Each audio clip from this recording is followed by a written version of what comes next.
Hi, Mariusz Steckiewicz here from Body Shape again. Today we'll talk a little bit about the medicine balls. I want to talk a little bit about the best use of this type of balls, what they are not really good for, and also I will present a couple of exercises which I like to use with some types of this ball. Here in Body Shape we use 4 types of medicine balls. To distinguish these balls, they also come with different little bit names. This can be called a grip ball, sand ball or slam ball. This often is called a wall ball. Okay, the first type of the ball I want to explain, it says medicine ball. For me this is a hard medicine ball. Comes with weight anywhere from 1 to 10 or probably even more kilograms. What I like to use it for are all types of loaded movements where slam or throw is not absolutely the priority. It gives solid base, so good for uneven push-ups, single leg bridges, anything what requires a little bit of element of instability and a little bit of the load. This ball is pretty good. Not really good for throws or slams, since after several use it tends to crack. So if you don't want to have a new ball every couple of weeks, try not to slam it too much. Also the bouncing effect is quite strong, so if you would use it with slamming the floor beneath you, you can receive it back to the face, which doesn't feel that great. Also work with the partner is not always very comfortable because this is rather hard and heavy, so if you receive it to the chest or stomach or face, it can be dangerous. The other type of the medicine balls, which you can find in gyms, we also have it, is a grip ball. The good advantage of this ball is that it possesses the grip, so it's very comfortable to hold, very good for twists, loaded lunges, rotational movements. Not very good for throwing either, and the bounce is unpredictable and will also crack pretty soon. Now, this type of ball I like to use most often. Let's focus first on the non-bouncing ball, the sand ball, which is filled with sand and very soft. So not very comfortable for holding when you want to do some loaded movements, but very good for slamming, very good for throwing. However, it doesn't produce the bouncing effect, so not excellent for the plyometrics. If you want to use the bouncing effect to load the next movement, continuous movement, then the soft ball, non-bouncing ball is not the best, but very good for limited spaces. If you want to throw something very strong, slam, it doesn't bounce far, so in smaller spaces in the gym it doesn't disturb other practitioners.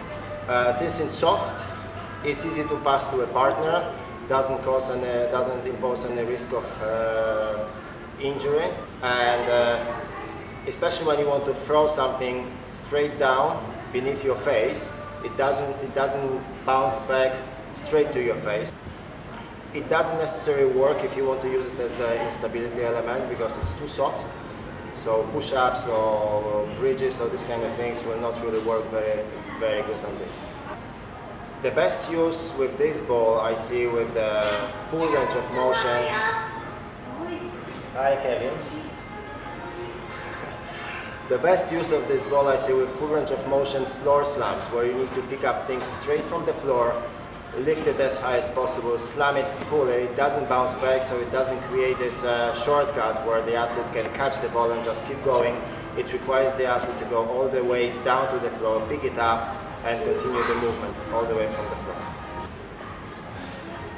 And my most often used medicine ball, the bouncing ball, even though I call it bouncing ball, it doesn't bounce as much as the hard one, but it bounces enough to allow you for the plyometric effect. So you can throw to the wall, it bounces back, it gives you feedback how hard you have thrown it, because the harder you throw, the further it comes back. It's soft. The dimension of this is nearly shoulder width grip, which is very comfortable for most of the movements. Using this ball, you need to be careful with the space, because the harder you throw, the further it bounces back. So if you throw it to the wall and there are people around you, it might bounce further than you expect. I will show quite a few exercises, especially of this ball. Enjoy. Thank you much for watching.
Thank you very much for watching. Please leave me some comment, thumbs up, subscribe to the channel. Before you write a comment about the 15 exercises of the same movement, try to understand progression and regression as well as the different starting position. Just because it's a pushing movement, it doesn't mean necessarily that all the pushing movements are the same.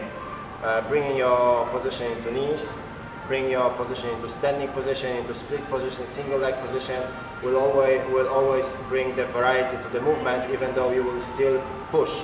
So the difficulty level and intensity level will be different. Yeah, let me know what you think about it.